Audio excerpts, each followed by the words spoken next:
এনবিআরকে দুই ভাগে ভাগ করা নিয়ে রাজস্ব নীতি এবং রাজস্ব ব্যবস্থাপনা অধ্যাদেশে কিছু ত্রুটি আছে বলে জানিয়েছেন ব্যবসা বাণিজ্য, শিল্প, বন্দর ও রাজস্ব আদায় কার্যক্রম অধিকতর গতিশীল রাখা বিষয়ক কমিটির আহ্বায়ক ও বিদ্যুৎ উপদেষ্টা ফাউজুল কবির খান। তিনি বলেন, ত্রুটিগুলো সংশোধনের সুপারিশ করবে কমিটি। সচিবালয়ে সংবাদ সম্মেলনে এসব কথা বলেন উপদেষ্টা ফাউজুল কবির খান। বলেন, এনবিআর কর্মকর্তারা সরকারের আস্থা হারিয়েছে।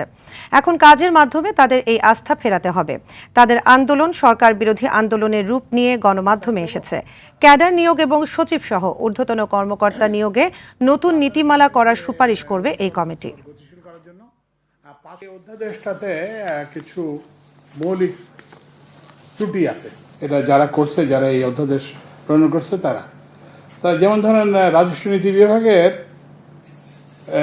বিভাগের যে সচিব হবে তাকে বলছেন সরকার উপযুক্ত যোগ্যতা সম্পন্ন কোনো সরকারি কর্মকর্তাকে রাজস্ব নীতি বিভাগের সচিব পদে নিয়োগ করবেন। এখন উপযুক্ত যোগ্যতা সম্পন্ন কে? আবুল বারাকাত নাকি কে? এতে যে কোনো লোককে আপনি সচিব করতে পারবেন।